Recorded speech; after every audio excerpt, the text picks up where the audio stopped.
Ini Bapak perlu tahu, tradisi membaca ayat Quran sebelum kajian itu bukan tradisi orang Pekanbaru. Itu tradisi ahli hadis. Ahli hadis disebutkan oleh Imam Nawawi, Imam Suyuti, Ibnu Salah, mereka sebelum membaca hadis atau sebelum mau'izah hasanah, biasanya ada seseorang yang hafiz atau yang bagus suaranya membaca satu ayat atau beberapa surat.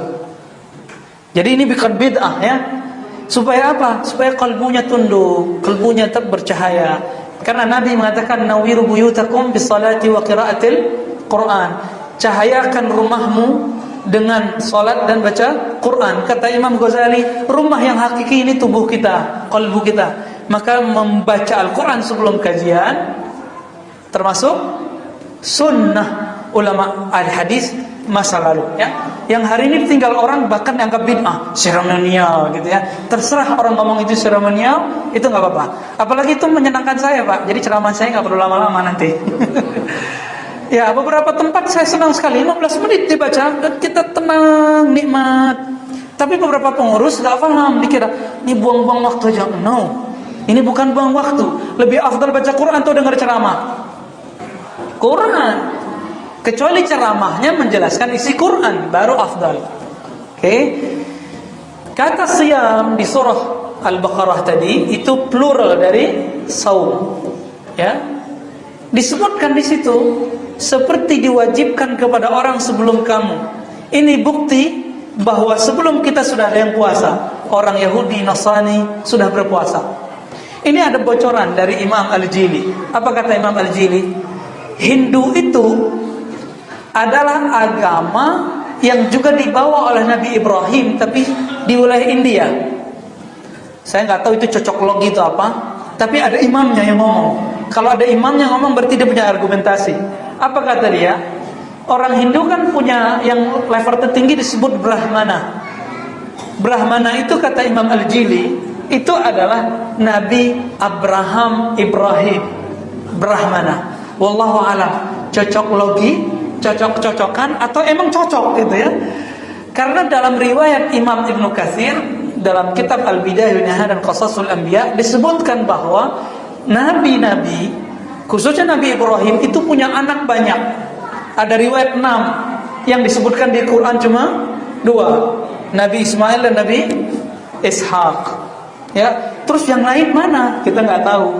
Dan semua anaknya jadi nabi. Semua anaknya jadi nabi. Jangan-jangan yang Konghucu juga? Nah, tapi kita nggak tahu ya. Wallahu alam. Meskipun sama kayak Nabi Musa, kita mengakui Nabi Musa sebagai nabi kita. Tetap saja Yahudi tidak mengakui kita.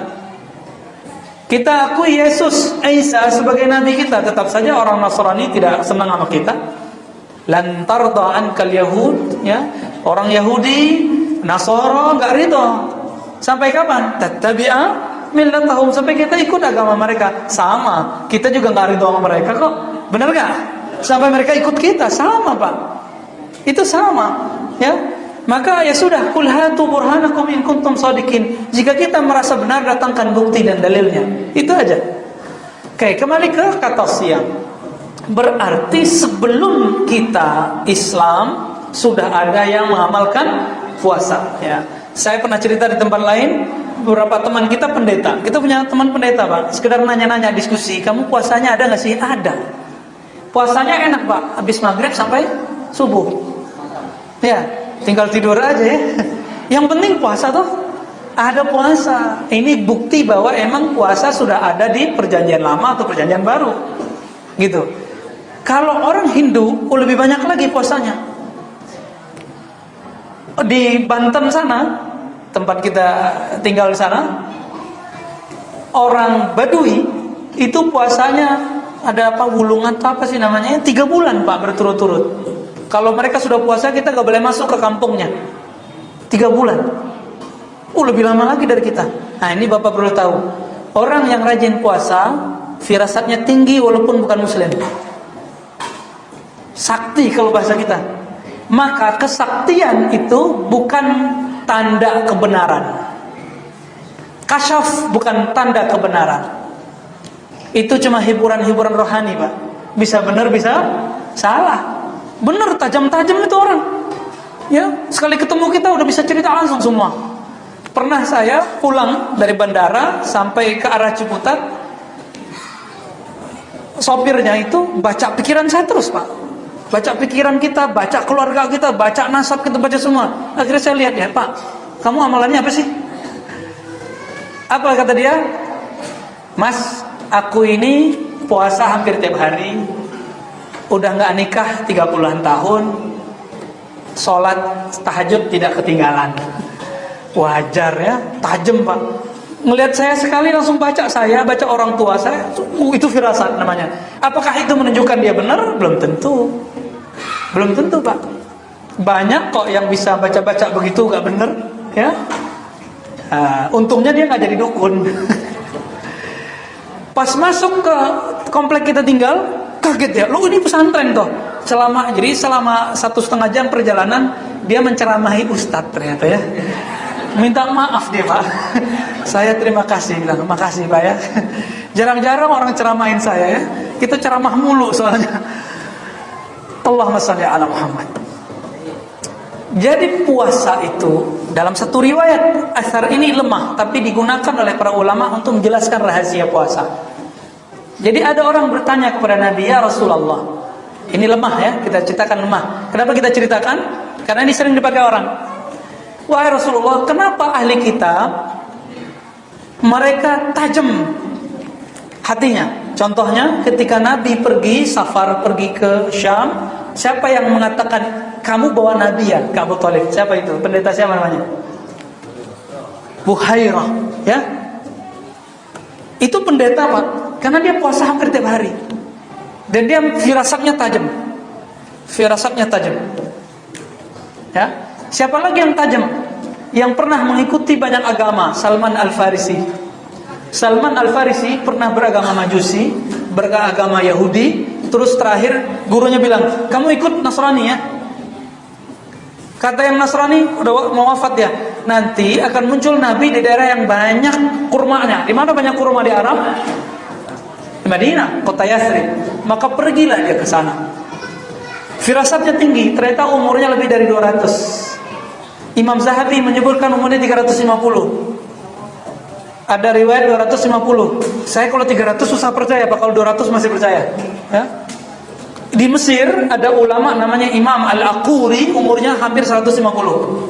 Ada, belum lama. Masih tahun-tahun 50-an, Pak. 60-an, 70-an lah wafatnya ya. Nah, kembali ke saum ya. Apa yang harus kita pelajari dari kata saum ini? Yang harus kita pelajari kata saum, Nabi SAW mengajarkan cara puasa yang baru, tapi ternyata mirip juga dengan agama sebelumnya, Pak. Tadi masih ingat puasa dari kata apa? Upawasa, taqarrub ilallah, mendekatkan diri kepada Allah. Itu bahasa Sanskerta. Coba lihat, cek. Ini bukan cocok logi, emang cocok dia. Kutiba alaikumusiyam kama kutiba alal ladzina min qablikum la'allakum tattaqun. Diwajibkan puasa seperti orang terdahulu agar kamu bertakwa. Bertakwa itu artinya puasa, mendekatkan diri kepada Allah. Sama enggak? Sama, Pak. Cuma Nabi SAW datang dengan syariat baru, menghapus semua syariat yang lain. Kita cek. Puasanya orang Hindu beda-beda, namanya macam-macam sampai saya nggak hafal ya. Mereka ada puasa makan, tapi minum boleh. Asik ya. Ada puasa ini itu, tapi bolehnya cuma makan nasi putih atau susu putih, disebut mutih. Maka masuk, dan itu bertahan di tradisi Muslim Jawa, Kejawen, disebut puasa mutih. Ya, tapi beda mutihnya Kejawen dengan Hindu apa? Kalau Hindu setiap saat boleh minum yang putih-putih, Pak.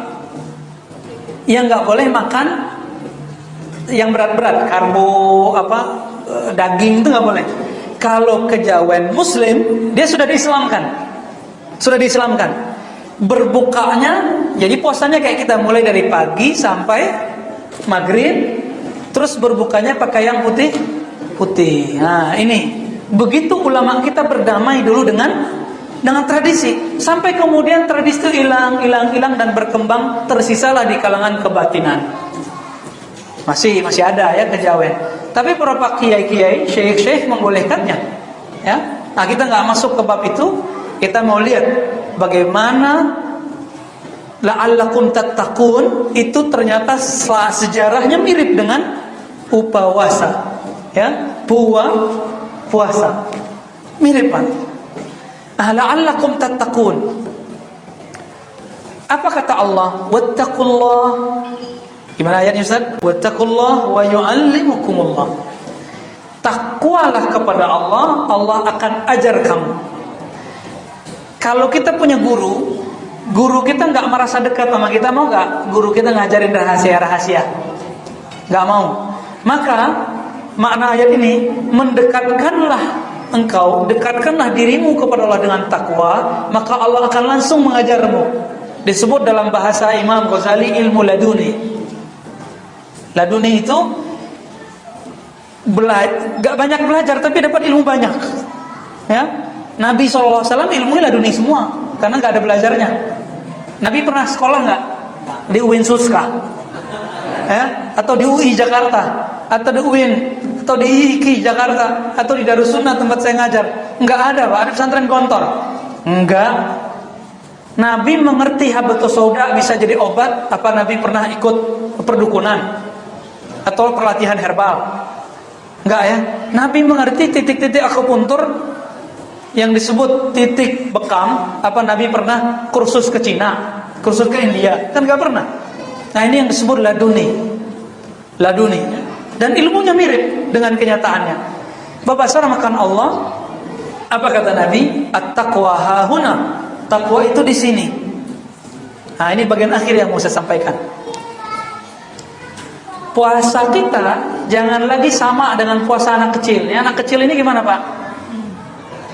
Puasanya lapar dan haus. Masih ngeluh nggak anak kecil? Maka puasa kita nggak boleh ngeluh. Puasa kita harus taqarrub ilallah, harus taqwa bil qalbi. Jadi kalau diterjemahkan, berpuasalah kamu agar takwa, maksudnya berpuasalah lahir dan batin pakai qalbu. Gimana kalau pakai qalbu?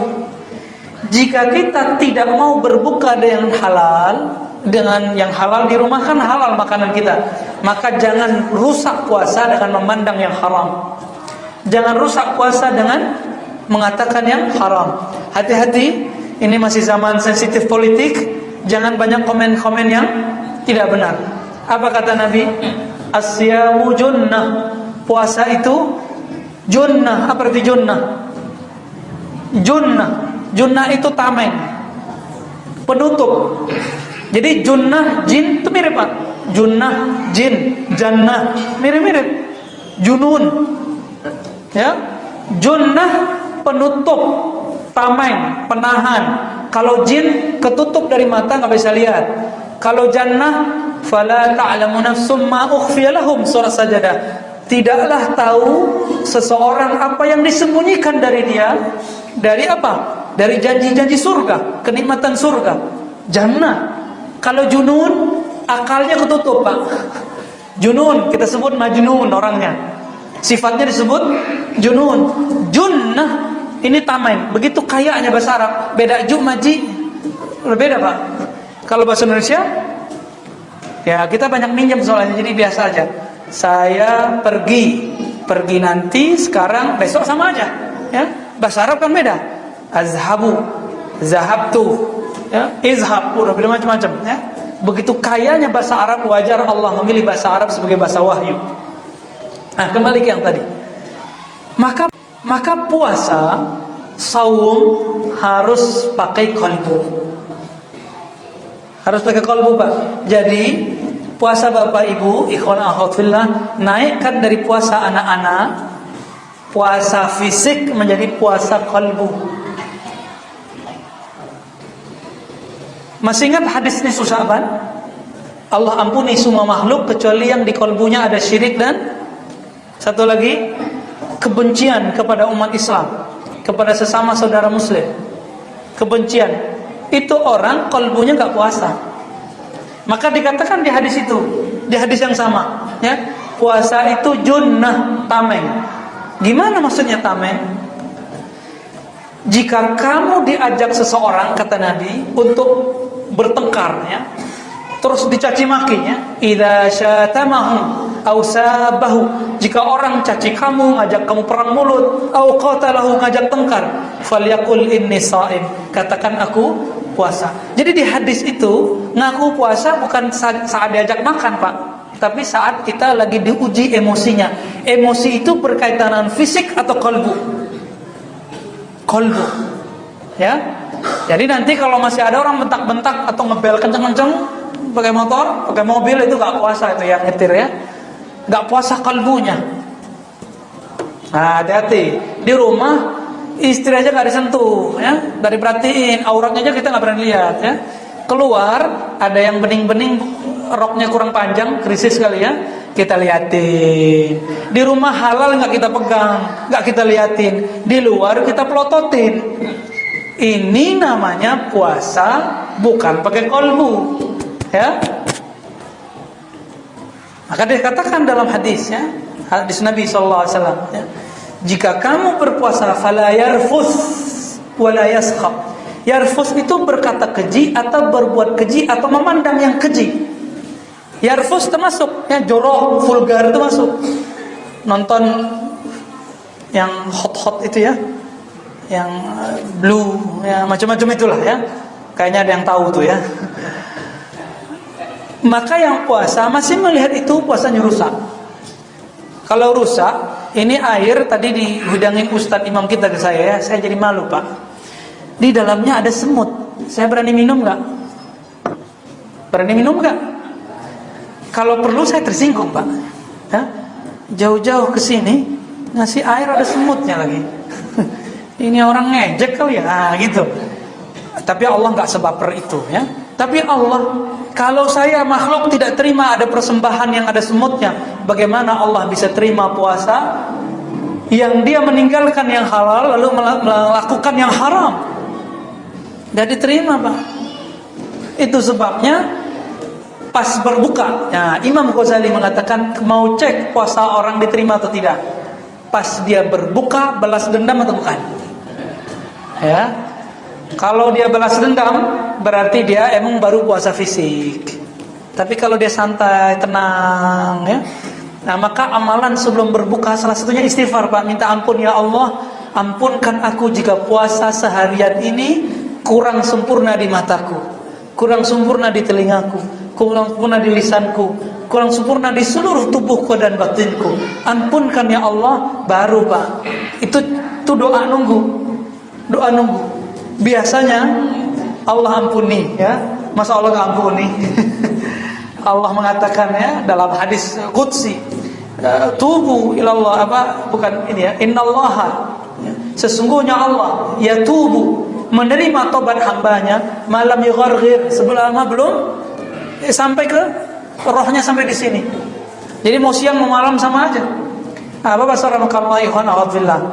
Jadi nanti puasa jangan lagi puasa anak kecil. Mulai puasa pakai qalbu. Baru nanti la'allakum tattaqun.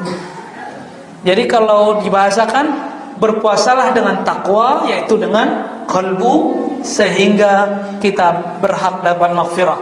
Nah, baru pas di hadisnya dikatakan man shama ramadhana imanan wa ihtisaban. Coba lihat, ghufira lahu ma taqaddama min dzambi. Ini sering dibaca tapi kurang dijelaskan. Siapa yang puasa imanan, iman di mana? Di qalbu.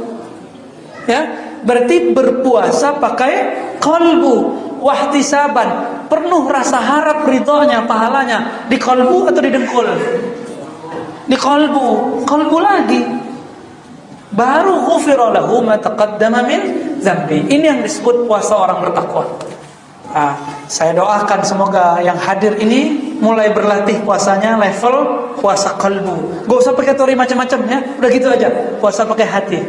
Puasa pakai kalbu. Kurangi lagi bid'ah-bid'ahin orang, ya. Kurangi lagi sibuk dengan aib orang.